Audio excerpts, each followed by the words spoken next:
Breaking news में बड़ी खबर। आपको बता दें कि वीआईपी प्रमुख मुकेश सहनी अब खुलेआम धमकी दे रहे हैं। एक इंटरव्यू में वो कहते हैं कि अगर वो अपने समर्थकों को एक इशारा करेंगे तो पटना के न्यूज चैनलों को जला दिया जाएगा। इसी खबर पर ज्यादा अपडेट के साथ मेरे साथ मौजूद है कैपिटल टीवी के executive editor Rajiv Singh ji. Sir, Mukesh Sahni अब खुलेआम धमकी दे रहे हैं। देखिए, मुकेश सहनी को मेरा एक शेर समर्पित है, पर इनका चेहरा देख लीजिए जरा कि कैसे बौखलाहट है। जब अपना कुछ जले बड़ी तकलीफ होती है, बड़ा आसान होता है किसी का घर जला देना। कितना आसानी से ये बंदा कह देता है कि हम घर जला देंगे, दंगल करेंगे। एसआईआर पर अभी कुछ दिन पहले मुकेश सहनी बोल रहा था कि बीएलओ का घर जला देंगे, वोटर लिस्ट से नाम कटा। तो वोटर लिस्ट का नाम कौन काट रहा है? जाओ, तुम्हें कोई दिक्कत है तो चुनाव आयोग के पास भेजो अपने बीएलओ को। कांग्रेस का, राजद का कोई कार्यकर्ता, कोई बीएलओ क्यों नहीं गया वहां? और तुम पूरे बिहार के लोगों को धमकी दोगे? तुम्हारी इतनी जुर्रत कि तुम लोकतंत्र की बात कर रहे हो और उसी लोकतंत्र में गुंडागर्दी को देखा जाए तो सरेआम तुम तरजीह दे रहे हो। मतलब हद है। जब हार सामने दिख रही है तो बौखलाहट में यह कह रहे हो कि हम दंगल करेंगे, हम न्यूज चैनलों को जला देंगे। कैपिटल टीवी के पास भी एक्सक्लूसिव वीडियो है जिसमें कि मुकेश सहनी को लोग कह रहे हैं कि अपनी ही जातियों को, मतलब मलाहों को, निषादों को, यह बंदा बोलता है कि गोली मार देंगे। मतलब गोली मारना, घर जला देना तुम्हारा शगल है। और इसीलिए बिहार की जनता ने तय कर रखा है कि महागठबंधन को, मुकेश सहनी को, तेजस्वी को उखाड़ फेंकेंगे। और इनको अपनी हार के बारे में पता चल गया है, इसीलिए मुकेश सहनी गुंडों की भाषा बोल रहा है।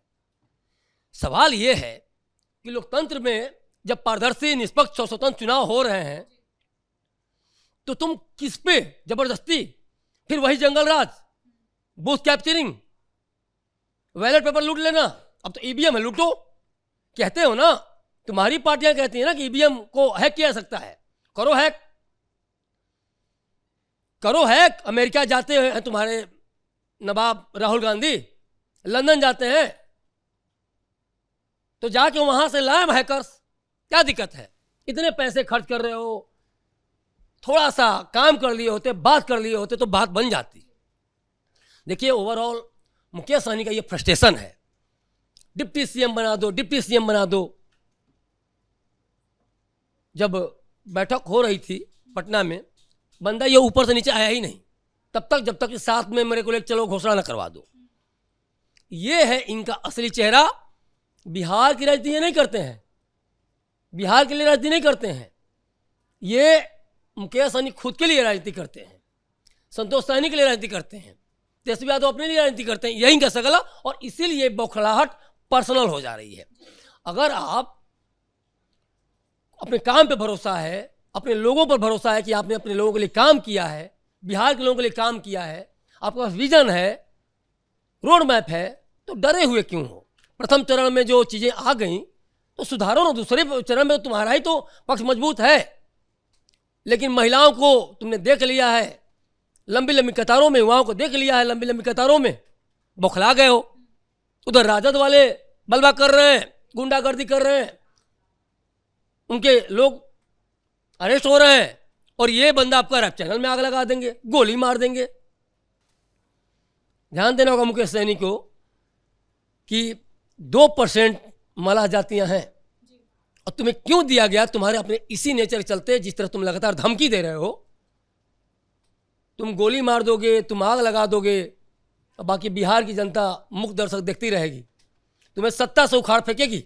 जिस तरह तुम भाषा बोल रहे हो वो किसी नेता की, किसी लोकतांत्रिक नेता की भाषा नहीं है। तेजस्वी यादव सभी कुछ सीख लेते। जो भी वो अपील कर रहे हैं, राहुल गांधी भी अपील कर रहे हैं, आरोप लगा रहे हैं, लेकिन गुंडे मवालियों वाली भाषा नहीं बोल रहे हैं। तो देखिए, टोटल ये हार की बौखलाहट है। और जो सपना इन्होंने पाल रखा है कि मैं डिप्टी सीएम बन जाऊंगा, तो उसमें अब सारे सपने धराशायी होते दिख रहे हैं। सत्ता मिल जाएगी तो हम ये करेंगे, वो करेंगे, क्या करेंगे तो आप बेहतर बता सकते हैं। लेकिन अब जब इनसे एक बार सवाल पूछा गया कि तेजस्वी यादव हर घर नौकरी हर परिवार नौकरी की बात कर रहे हैं, तो पता है इसका जवाब क्या था? इसने बोला था कि नहीं, उसमें तो कुछ टर्म एंड कंडीशन होंगे। मतलब देखिए कैसे गोल गोल गोल गोल महागठबंधन के नेता घुमा रहे हैं, और क्यों आखिर बिहार की जनता इनसे इत्तेफाक नहीं रखती है, क्यों महागठबंधन हार रहा है। और अभी तो प्रथम चरण का वो है, दूसरे चरण में तो कुशवाहा और जो पासवान वोट है 7%, वो भी खिसकने वाले हैं। महिलाएं तो और इन लोगों की बातें सुन के अरे बाप रे, ये कैसे बोल रहा है, आग लगा देंगे, गोली मार देंगे। तो लो, महिलाएं तो वैसे भी नीतीश बाबू के सुशासन में बोल रही हैं कि बहुत अच्छा है, बड़ी चैन से हम लोग रह रहे हैं। और सच में महिलाओं की इज्जत अगर किसी ने बख्शी है तो नीतीश से सुशासन ने बख्शी है। ये महिलाएं, मेरा कि महागठबंधन में इस बयान से क्या असर देखने को मिलेगा, क्योंकि एक तरफ तेजस्वी यादव जंगल राज से पीछा छुड़ाना चाहते हैं, दूसरी तरफ सहनी का ये बयान क्या महागठबंधन के लिए मुसीबत पैदा करता है? डूब गया सहनी लेके तेजस्वी को, एकदम डूब गया। इसने जो बोला है आग लगाने को, इसके पहले के भी जो वीडियो हमारे पास हैं, चैनल पर जाकर कोई देख भी सकता है। तो बल्कि स्पेशली मैं इसको अपने डिस्क्रिप्शन में आज लिंक शेयर भी करवा दे रहा हूँ। हमारे सहयोगी नवेंदु जी ने बड़ा अच्छा से कवर किया है, और वहाँ जाके गौड़ा बराम में ये जाके लोगों ने बोला है कैसे धमकियाता, गोली मारने की बात करता है। तो वीडियो हम लोग अपने लिंक में शेयर भी करेंगे, अपनी डिस्क्रिप्शन लिंक में देंगे लिंक। और दूसरी बात, किन किन चैनलों को आग लगाओगे भाई? जनता के एक एक वोट का हिसाब तुम्हें देना होगा। अभी 14 तारीख को रिजल्ट आ जान दो। तेजस्वी यादव उधर रोजगार दुनिया की बात करते हैं और इधर गोली बारूद। और यही कारण है कि चुनाव आयोग को 850 असलहे मिलते हैं, चुनाव आयोग को 4000 कारतूस मिलते हैं, और इसीलिए चुनाव आयोग ने 4 लाख सुरक्षा कर्मियों को ऐसे ही नेताओं के बयानबाजियों को देखते हुए लगाया है सेकंड फेज में। 4109 बूथ हैं सेंसिटिव है, मतलब कभी भी कुछ भी हो सकता है, क्योंकि पता है कि क्या ऐसे नेताओं की कार्य संस्कृति रही है, क्या राजद की कार्य संस्कृति रही है, कैसे लोग वोट चोरी SIR पे लोग लगातार हमलावर हैं, और कैसे जनता के बीच में गलत मैसेज देके पूरे लोकतंत्र को, पूरे बिहार के लोकतंत्र को, पूरे भारत के लोकतंत्र को ऐसे बदनाम करना चाह रहे हैं कि जो भी चुनाव होता है भाजपा या मोदी के इशारे पर होता है, और चुनाव आयोग उनके गोद में बैठा हुआ है, और इसीलिए वो जीतते हैं। और जहां ये जीतते हैं वहां कोई हिसाब नहीं। कर्नाटक में बेईमानी नहीं हुई थी, हिमाचल में बेईमानी नहीं हुई थी,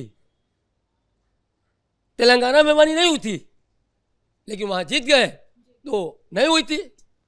जहां या फिर इन्हीं के सहयोगी कुछ लोग हैं झारखंड वगैरह में, वहां जीतते हैं तो हेमंत सोरेन बेईमानी नहीं करते हैं। तो ये देखिए ओवरऑल पूरा का पूरा मामला है बौखलाहट का। अब बौखलाहट लाजमी है हार के बाद, लेकिन कम से कम एक मर्यादित भाषा का यूज करना चाहिए, एक दायरे में रह के बोलना चाहिए, और तैयारी करनी चाहिए अगले चुनाव की। अभी से लग जाए, क्या जरूरत है दूसरे चरण में? अरे कई जगह तो अपने उम्मीदवार उठा लिए ना, 12 जगह खुद ही लड़ रहे हो, खुद ही हार रहे हो, कह रहे हो गोली मार देंगे, आग लगा देंगे। तो अपनी वो तो तय कर लेते। लेकिन कहा जाता है ना कि अब चिड़िया जब खेत चूक गई है तो पछताने से क्या होता है। अब ये देखिए सेकेंड फेज से पहले ही सरेंडर कर दिए हैं, क्योंकि हार तो भयंकर हार की बात छोड़िए, भयंकर हार हारने जा रहे हैं। तो इसीलिए अब ये गुंडागर्दी, अब मवालियों की भाषा बोल रहे हैं, इसीलिए तेज प्रताप राजनीतिक नेताओं को गुंडा मवाली कह दे रहे हैं, क्योंकि आपकी कार्य संस्कृति ऐसी नहीं रहेगी तो आपको कोई गुंडा नहीं कहेगा, मवाली नहीं कहेगा। तो ओवरऑल पूरा का पूरा बौखलाहट का मामला है, हार के बौखलाहट का मामला। सपना जो है चकनाचूर हो गया, तो अब दूसरे के घरों को जलाने की बात कर रहे हैं, चैनलों को जलाने की बात कर रहे हैं। तेजस्वी यादव के साथ में रह के, राजद साथ में रह के अब गोली मारने जैसी अब सोचते हैं कि अब ये सब सीख रहे हैं।